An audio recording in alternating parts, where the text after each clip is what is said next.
It was a night thick with fog, the kind that seeps into your bones and lingers. A chill rolled in with the tide, filling the air with a sharp tang of salt and decay. I hadn't heard from Lars in years, not since he'd moved across the country for a job on some remote dock. But last week, a letter arrived. His words were scrawled, frantic, a desperate plea, urging me to meet him at the town's old harbor by midnight, with no explanation except a cryptic line scrawled at the bottom. "Come see the ship." When I arrived, the pier was deserted, eerily silent under a sky hidden by clouds. The water lapped at the wooden posts, rhythmically, but something about it seemed off, as if the waves carried secrets, barely whispering beneath the surface. I pulled my coat tighter, scanning the fog for Lars, but there was no one there. Just the shadow of an ancient, barely seaworthy boat anchored a few yards out, its tattered sails limp and shivering in the faint breeze. I felt a strange draw toward it, as though an invisible rope were tethered around my chest, pulling me closer. That's when I saw him. A figure stood near the boat's bow, motionless, as though carved from shadow. He wore a dark cloak that blended with the mist, and his face was obscured by the hood, but his eyes were an unnatural, icy gray, shining through the fog and locked right on me. I felt the hairs on my neck rise. "You came." His voice was barely more than a whisper, yet it cut through the night like a blade. It wasn't Lars, but there was something familiar in the way he spoke, a strange echo of voices I'd heard before, ones I thought I'd forgotten. "I'm looking for someone," I managed, though my voice felt small, swallowed by the vast, empty night around us. "A friend. He told me to meet him here." The figure inclined his head slightly, a motion almost of pity. "Many are lost here," he murmured, gesturing to the boat, "and others yet are waiting." Before I could ask what he meant, I caught a glimpse of movement on the deck behind him. Several pale, spectral figures drifting back and forth, their expressions vacant, as though they had no choice but to walk that cursed deck for all eternity. They moved slowly, heads down, their bodies swaying to the rhythm of some unseen tide. A strange, sick feeling washed over me. I wanted to back away, to run, but my legs wouldn't move. I was transfixed, anchored to the pier by the sight of those figures and the low, haunting groans that seemed to rise from the boat itself. "Who are they?" I whispered. "They are the ones who couldn't leave." His gaze met mine, and in his eyes I saw the depth of an endless night, full of souls adrift in a vast, dark sea. "Those who are bound here," he said, his voice chillingly soft, "never leave." The boat creaked, and a faint, haunting cry rose from its depths. The sound of a life forever caught between here and somewhere far darker. I felt the weight of his gaze, heavy and consuming, and realized that somehow, this was no ordinary vessel. This was a ship for the dead. The figure's words hung in the damp air, sinking into my skin like icy needles. I stood paralyzed, drawn to the ship, but terrified to understand why. I knew I should leave. Every instinct screamed for me to turn, to flee into the night and never look back. Yet something, a force, or maybe just pure, reckless curiosity, kept me there, my gaze locked on the spectral faces that floated across the deck. As if sensing my hesitation, the cloaked figure took a step closer. His eyes seemed to pierce through me, probing, evaluating. "You know," he whispered, his voice a chilling caress that seemed to echo from everywhere and nowhere. "Once you see them, they see you too. Their world and ours He paused, glancing back at the figures on the deck, then back at me, his gaze darkening. "It's thinner than you'd think." A wave of dread washed over me, and I could swear I felt the weight of those ghostly stares shift in my direction. Their movements slowed, and one by one, their heads turned toward me, their eyes empty yet oddly knowing, filled with a sadness deeper than the sea itself. I took a step back, but it was as if their gaze pulled me forward. My heart pounded in my chest as a strange numbness settled into my limbs. "Lars," I murmured, as though his name alone could explain this nightmare. "Give me a thread to follow out of this darkness." The figure tilted his head, a hint of what might have been sympathy passing over his face. "If your friend brought you here," he said softly, "then he too was bound, and he too will remain." I shook my head, the words refusing to sink in. "But he left me that letter. He told me to come," I stammered, clutching at this one piece of reason, hoping it would anchor me. He's not one of them." The figure's lips curved in a faint, almost pitying smile. "He invited you because he needed to," he said, his words falling over me like a cold mist. "Once you hear the call, you must answer. But now that you're here..." He trailed off, casting a long look at the ghostly figures still watching, their eyes hungry, expectant. The boat creaked, and the whispers grew louder, carrying fragments of words I couldn't understand, but that filled me with a deep, primal dread. Something inside me snapped, and I took a sharp step back, heart racing. "No," I muttered, half to the figure, half to myself. "I'm leaving. I never should have come." I turned, breaking his gaze, but a powerful force pulled at my chest, like the weight of 100 hands gripping my heart, yanking me back. I fought it, stumbling toward the pier, but the voices grew louder, swirling around me, filling my head with shadows and despair. A scream, faint, despairing, rang out from the ship's deck, shivering the fog around me. I turned, and there, amid the ghastly figures, I saw a face I would recognize anywhere, a face twisted with terror and sorrow.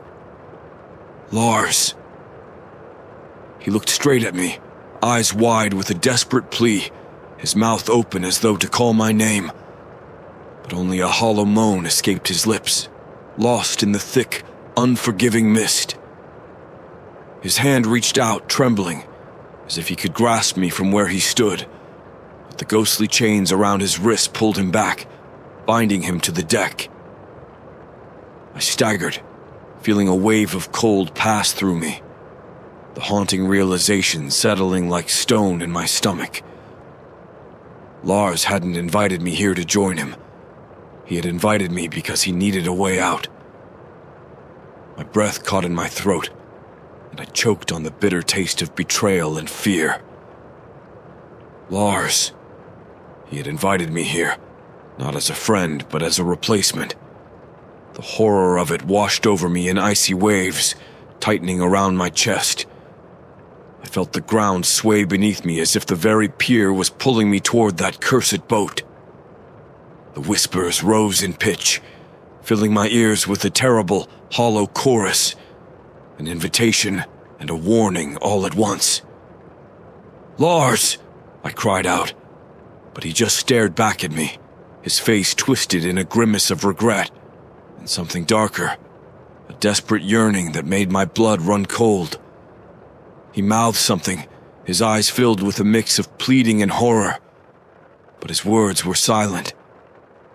I could only guess. "Please, don't leave me." But another part of me understood, even without him saying it.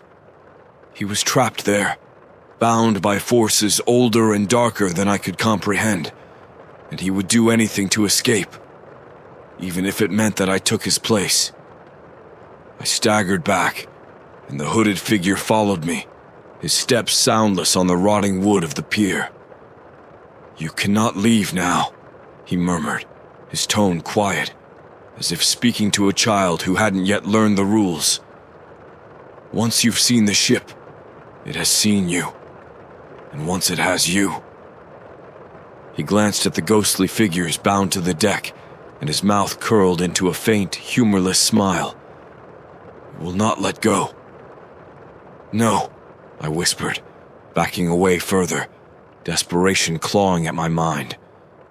"I didn't choose this. I don't belong here." The figure stepped closer, his gaze darkening. "It doesn't matter if you belong. It only matters that you're here." I felt the chill of the shadows around me, the presence of the souls on that cursed ship pressing against me like a weight, suffocating and cold. I thought of Lars, the laughter we'd shared, the years of friendship, the way he'd seemed like a brother to me. And now, here he was, shackled to this ghostly existence, bound to an eternity of wandering that damned deck. A sick realization dawned on me. The only way out was to give the ship a new soul. It demanded a sacrifice, a trade. For Lars to leave, I would have to stay. I looked up at the hooded figure whose eyes gleamed with a strange satisfaction, as though he could see the resolution forming in my mind. "There has to be another way," I whispered, my voice cracking. "There is none," he said. "If you want to leave, someone else must take your place." His gaze was steady, unyielding. "Otherwise, you too will walk this deck, until another poor soul stumbles upon this place and takes your burden." I was trapped, caught in a terrible, endless loop that would only end with my surrender. The ship's groaning filled the air, a mournful sound that seemed to seep into my bones, as if the vessel itself was waiting for my answer. It hung there, an ancient, hungry thing, swaying with the tide and eager to claim me. But I wasn't ready to let it. With one last look at Lars, who stared back at me with empty, pleading eyes, I made my decision. I turned and ran, ignoring the weight of those ghostly stares on my back, ignoring the figure's whisper that followed me into the fog. My footsteps echoed hollowly on the pier, swallowed by the thick fog. But I kept running. The dock stretched endlessly before me, each plank beneath my feet groaning as though in protest. My chest tightened with panic, and the air seemed to grow thicker, pressing down like a weight against my body.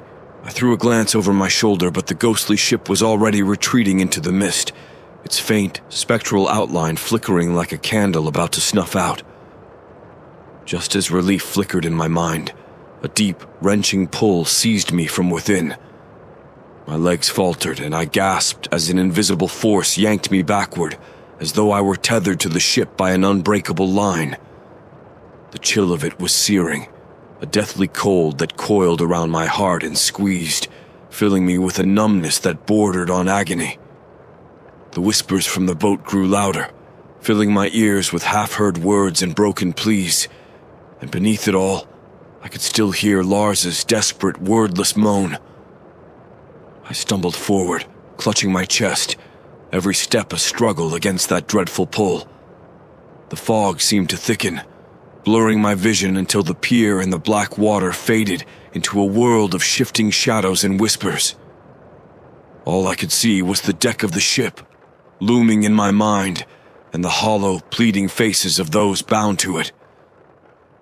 Lars's face lingered in the darkness, his eyes wide, filled with an endless sorrow.